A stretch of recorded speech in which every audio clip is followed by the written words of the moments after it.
Hello everyone, my name is Promise Odera Honor. Today, I've got another topic for us, and we're going to be looking at what is the best practices when it comes to transportation. Uh, we're going to look at water transportation, rail transportation, railway, air transportation, and land transportation. What are the best practices? And we always try to consider Nigeria and what is obtainable in Nigeria. So when we look at Nigeria, it's like sometimes when you look at Nigeria, it's as if you can easily give up on Nigeria.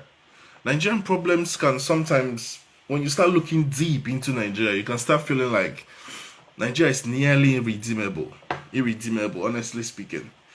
But then sometimes, it's easier to give up on Nigeria than to have faith in Nigeria. But sometimes you just have to, continue hoping that one day things will change. Because we know that virtually nothing, in terms of what government provides and everything works in Nigeria. Because I'm looking at transportation, especially with all these, this issue, in Sudan, getting our students back, from the war-torn Sudan, and all the issues with 150 million was paid, and then it wasn't 150 million naira anymore. It was now 1.2 million dollars, and now some students saying they are left stranded on the desert, and then some people are saying, why not drive? Oh, thank you.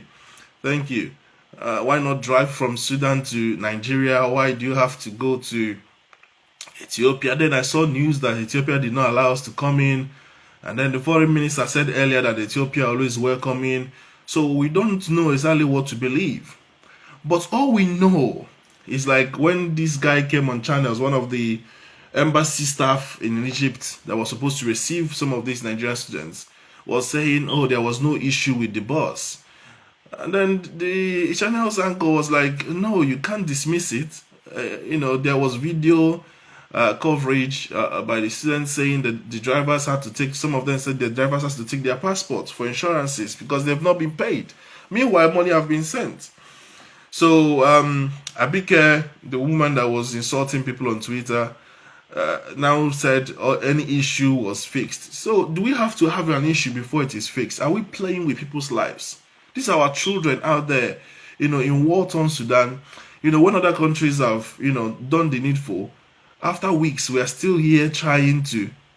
And bear in mind, Alan Onyema, a private businessman who fought for his licenses, paid all his heavy taxes that he has to pay to do commercial business in Nigeria, which I know government is not helping in any way, is now the one that the whole country is relying on to do the work of government. And just simple to move our student from Sudan to a neighboring country where he can be allowed to land and safely evacuate the student is still wahala. The man said he has been ready, and he also made it clear on TV that he has not received a dime or charged a dime. He's doing what he's doing absolutely free of charge as a good Nigerian.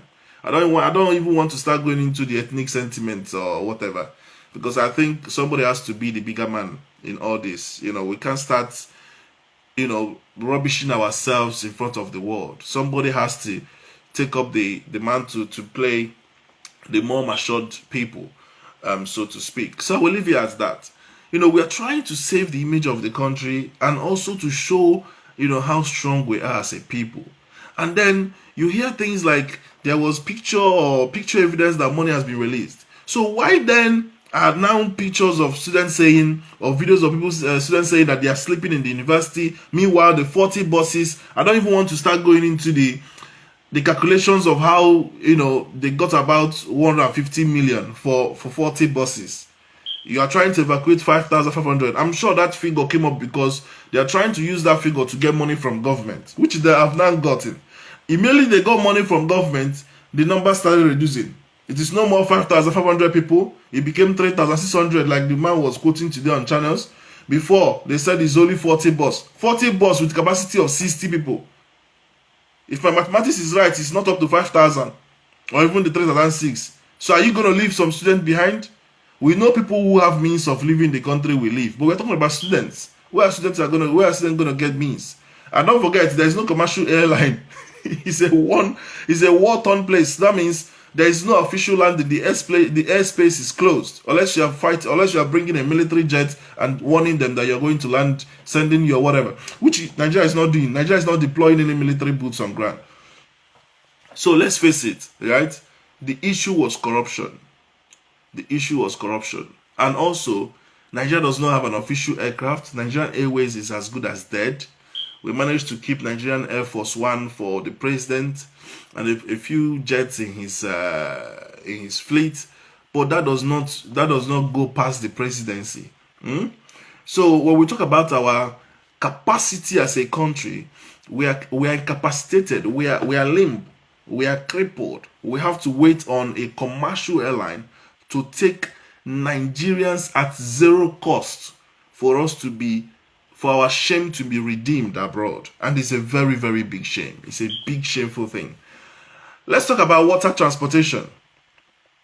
It was in this election that some people did video when they are trying to go to some places in Cross River and River State. There are some places you can't get into by road. You can only use boats. And it's only when, during election that you probably see INEC officials going there, or you see people going there to do campaign. And guess the kind of boats they have there? Wooden boats, right? Wooden boats with probably a speed machine or whatever. Now, do we have a ferry in Nigeria? You know what a ferry is? Like here in the UK, you have ferries. Some other places abroad, you have ferries. Proper ferry. Ferry that can carry both cars and human beings and motorcycles or even long vehicles, right? That can dock in proper docking stations. We need our waterways, right? Not private speedboats in Lagos that people use for tourism and recreation. No, I'm talking about proper water transportation. You see, we have 200 million people and we are looking for ways to generate revenue. Every day, the country is borrowing money.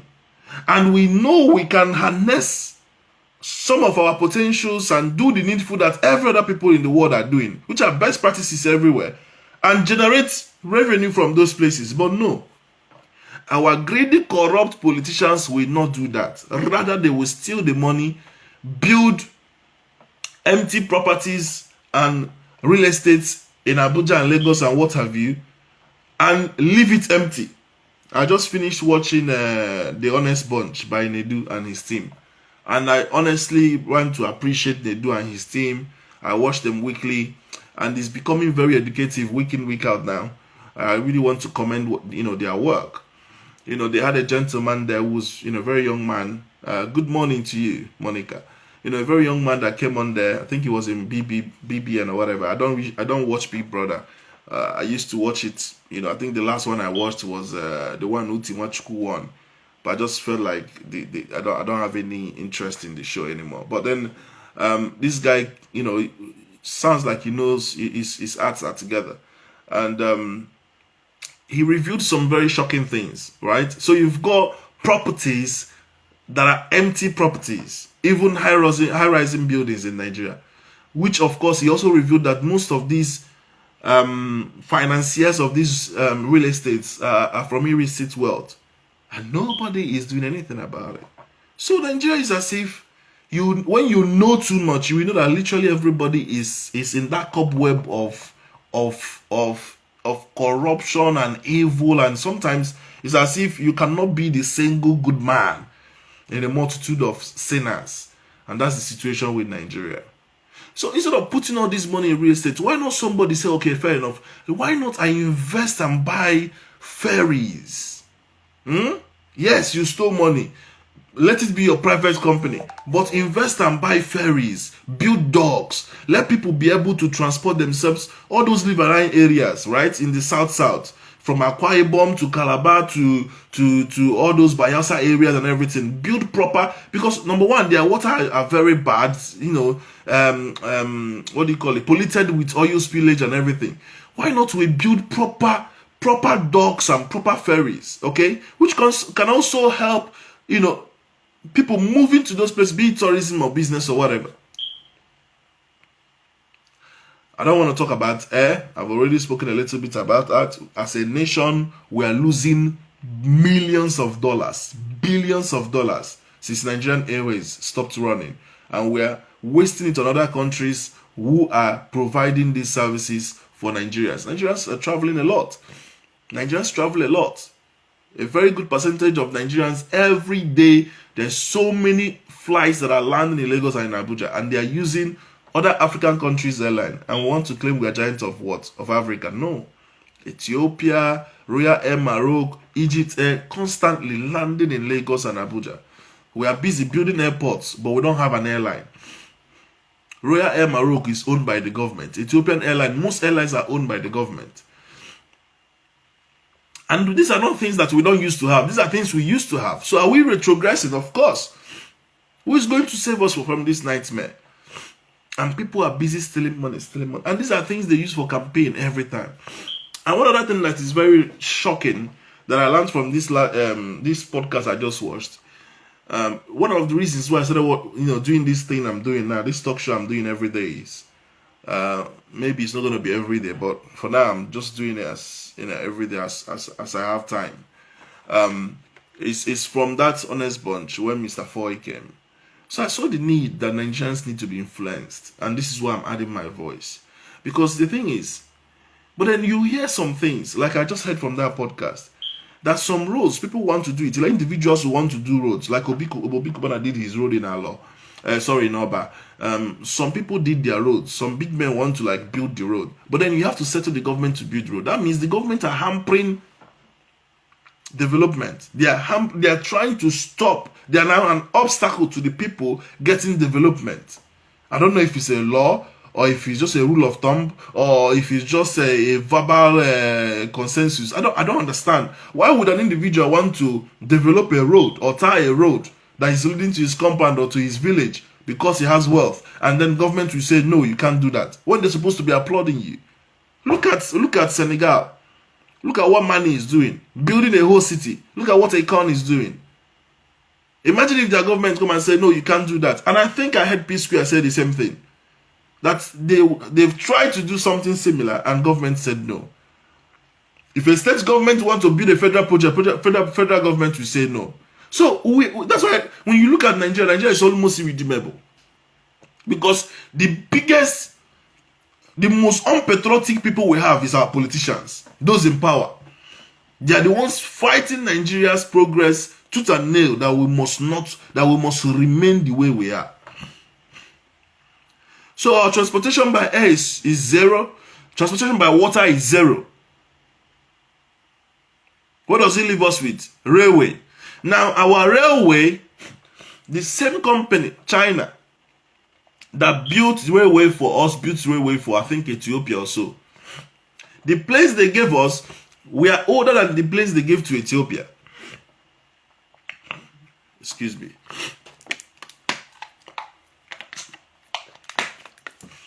And what happened?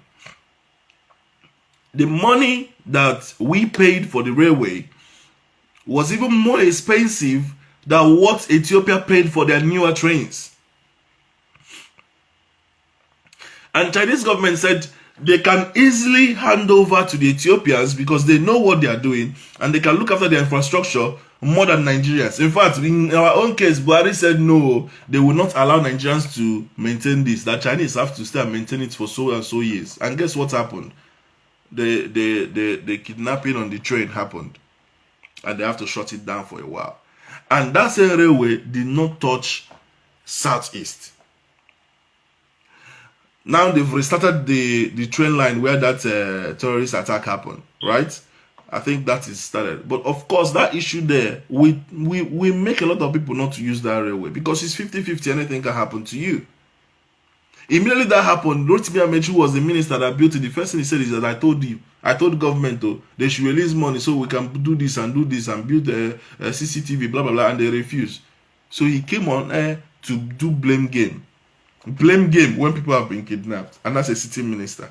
They asked him, why have you not done Southeast? He said, because they don't want to release money. I told them to release money. They don't want to release money. That's what he was talking about in front of Senate. That guy is the most useless. And there's a way that God pays back all these useless people. They become irrelevant in politics forever. Look at him, he's gone back to state to do state APC. And even there, in his same LPC, Wike is dealing with him, even in opposition. Are you getting it? Because he's not in link with Tinubu, who is the APC leader now. Okay? So that's how God pays them back for the evil they do to other people. He has an Igbo name, and they used him to punish his own people. And he didn't realize he's punishing his own self.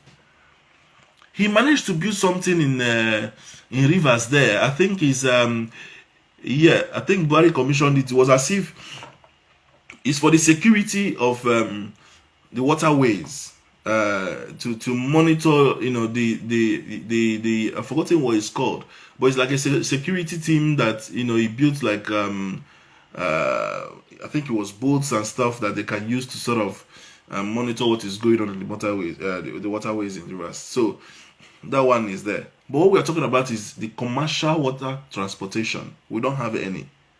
If you want to travel from A to B and you don't want to use road, you don't want to use railway, and you don't want to use train, and you want to travel by water, and most countries use it for fun, for what do you call it, for recreation or holidays or tourism. Nigeria does not have any of those things because we don't have good ships or boats or security or people that can rescue you. Our navy is purely for the business side of things, selling of oil and buying of oil, and even that one, there's a lot of oil theft going on.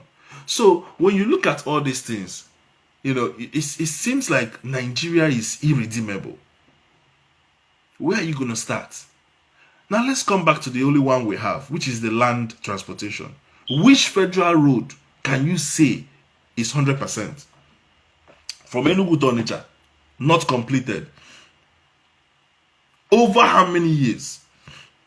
People have to use state equivalent of those federal roads to be able to get from point A to point B. They will come, they close this section, they build this section, they wait till another dry season, they build small, they will leave. Before they build, it's just a nightmare. How long does it take to fix a road? From Onitsha to Ibadan or Ore, the same thing. You probably will go through Delta State and it's okay. But once you leave aside entering Benin and everything, the same thing, no good road. The same thing with from Ore to Lagos. You drive in one section, it might be fine. Before you know it, you go to other places and there is potholes and what have you. So there's no federal road that you can say is superb. None of them is done with let's say, oh, this road is going to be standardized and durable for 10, 15, 20 years. None. They won't even deliver all of them in the same year. They probably deliver a section. Like I said, if you go to Enugu-Onitsha Road, some parts have been done probably 2 or 3 years ago. Some parts haven't been started. So by the time you get to the point that you are probably trying to commission the road, if they will ever commission it, of course, not in this Buhari stand we are finished. So 7 years, they've not even finished that Enugu-Onitsha Express Road. So by the time they even finish, all the road were not done. So if this one was meant to last 20 years, 3 years have elapsed. The new one, So we're in a situation whereby our transportation is completely rubbish. Both land, both air, both water, both railway. And these are things that other systems use to milk money. When I mean milk money, I mean the UK, for example. Their railway system is robust, one of the oldest in the world. And I can tell you, deep in the underground in London, because I work on the railway as well. Deep, there is railway running. There is sub-train, there is subway, there is tubes running deep. In fact, in some places, you will be because London, they built houses, and as a particular time, I think after the World War, they raised their ground level.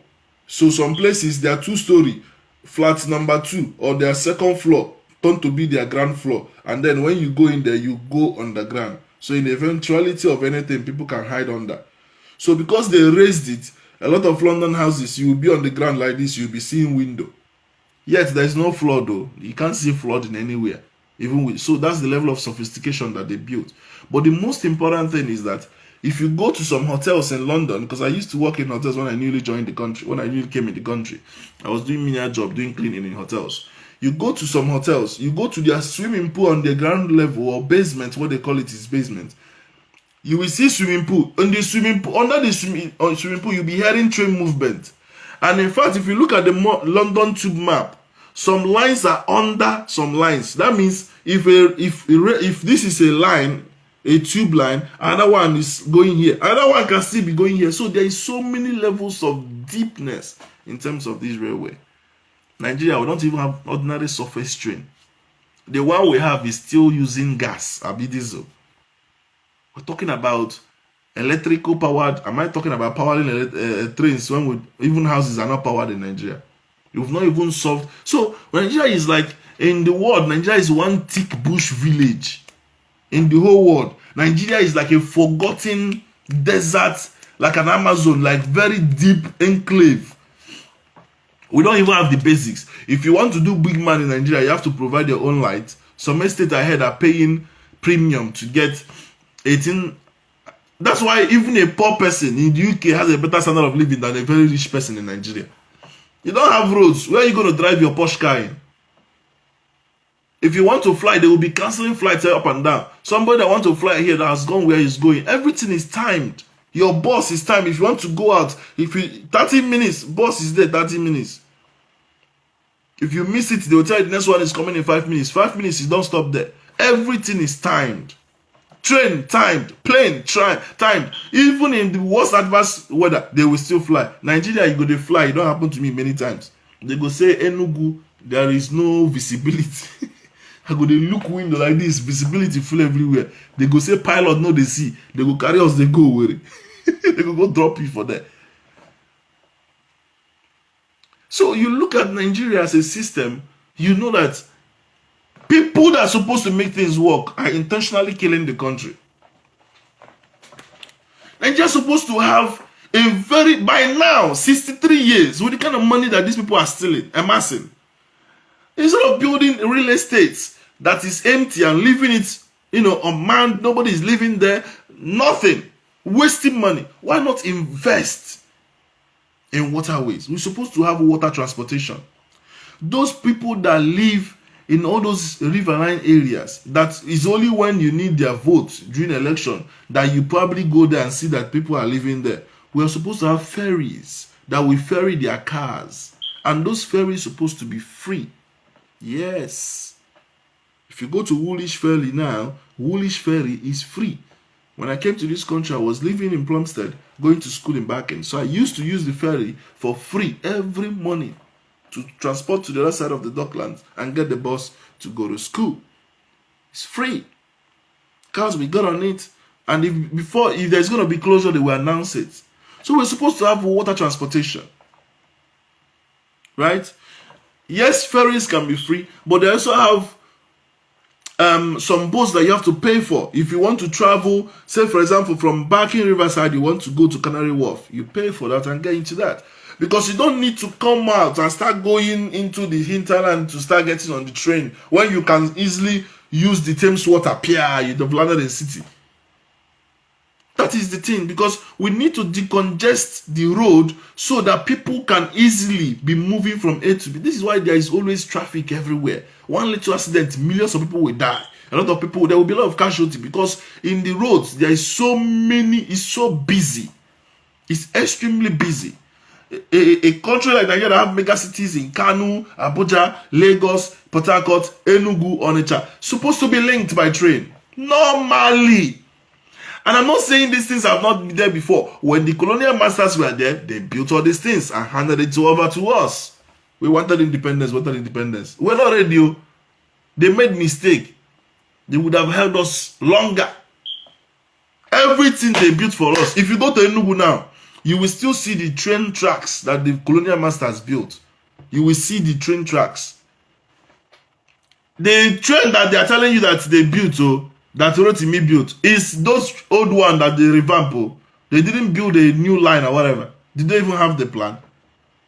And we have clueless people. People without vision, people without love for country, people without patriotism that are in government, running the country down. Look at what Attorney General is saying. Rubbishing the oil theft, the millions of barrels of oil that are missing. Why wouldn't he rubbish it? He knows he's also a culprit. He knows he's also part of the crime. So we are messed up. How do you start solving these kind of issues when you know that people who are supposed to be solving it are the ones who are doing the actual evil? I'm not going to take long. I'm going to stop here. Please, let's us forward or share this, especially with those in power. My target audience is not just to speak to just anybody. I want those in power to see these things. We are losing so much money to other airlines of other African countries. They are milking it. Steady, Ethiopia is getting bigger and bigger and bigger and bigger and bigger, providing the best services when it comes to airline. If you check the price of British Airways, check the price of Virgin, the next one you probably see is Ethiopia. Do you understand? The last time I landed, they even checked us into a hotel, provided transportation, premium service, and these are African countries. Nigerians, we are making a fool of ourselves in the world, and we have time to redeem it, and we must plan to redeem it. Otherwise, he that doesn't plan to win, of course, plans to fail. Thank you, guys, and also like, watch, comment, share, and subscribe to my YouTube channel if you're watching on YouTube. God bless you. Till next time. My name is Promise Oderaon.